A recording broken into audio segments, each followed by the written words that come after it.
Okay? Right, it's doing it. Okay. So when you first get a four-wheeled walker, there's some safety things we like you to remember. These are the brakes, and when you push them down, it's like they're stakes to the ground. It's only affecting the back two wheels, so you don't have perfect stability, but you have some stability. And then you have to manually take them off.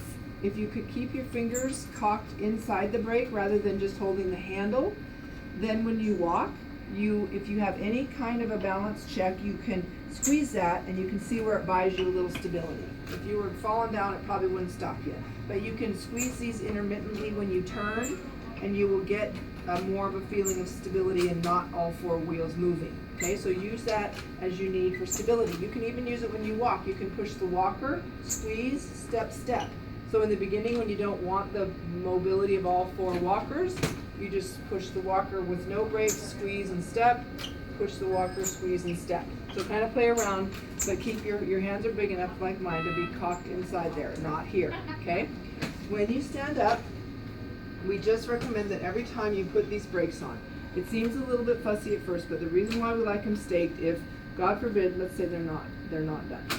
You start to get up, let's say you have a little pain, or let's say you have a little startle, and you're about midway and you want to grab your walker. It's going to move away from you. Like you said, it's a little scary. So we say stake the brakes. Be aware that a walker in front of everyone is a visual trick. It makes you want to grab it to stand. We don't recommend that. It doesn't buy you much. We want you to keep your normal habit of pushing off to stand. At the very minimum, you could do one of each. Push off and hold on. But don't, and then same sitting down. We don't want you to hang on to the walker while you're sitting down. If you didn't have a walker, you would never have your hands out here. We typically look behind us and put our hands where we want to go, okay? Same thing, at the very minimum, one hand on the walker, one hand figuring where you're gonna land, okay? So you're gonna stand, you're gonna put these brakes on. People are always pulling walkers back to themselves, which is very confining. You really want it out of ways because you want some room to push off and then grab it when you stand, okay? As you go then, you're gonna unlock these. Now they become like bike brakes, as I said. Squeezing intermittently will give you some stability. Obviously you can squeeze as you go. So walking, you can just play around with that.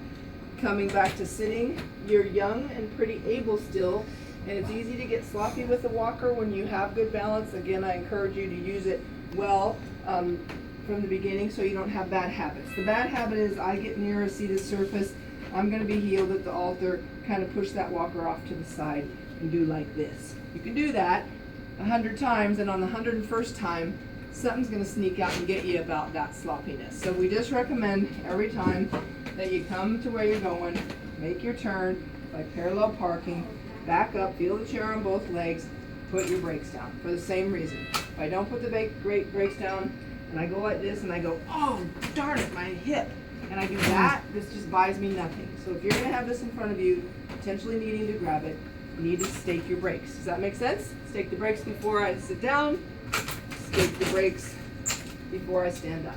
Okay? That's the end. I have a question. What if she's out walking and she needs to sit down on that? So I was going to go that too. Let's do that now. I was going to do it when we're out and about. And it's a great tip to do the sitting down on the seat multiple times a day, even when you don't need it, because by the time we're getting older, we only learn through repetition. And if you suddenly need to sit, if you're lightheaded or dizzy, you certainly should have practiced it multiple times to give yourself some muscle memory and some memory to do it. So I recommend that everyone has a four-wheeled walker 5 times a day, whether you need it or not. Make yourself sit down. Make yourself use your verbal cues. Pretend, mock it up. Pretend you're busy. Oh my goodness, I need to sit. The most important thing is brake, brake. Okay?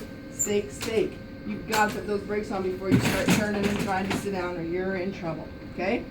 Stake, stake. And then the most important thing about turning is I never lose contact with at least one hand. So it's stake, stake, safe, turn. I don't want to do stake, stake, turn. I don't know where the walker is now, okay? So you got to do it, and if you're distressed, it's worse. So I need to sit in a hurry, stake, stake, one hand, sit.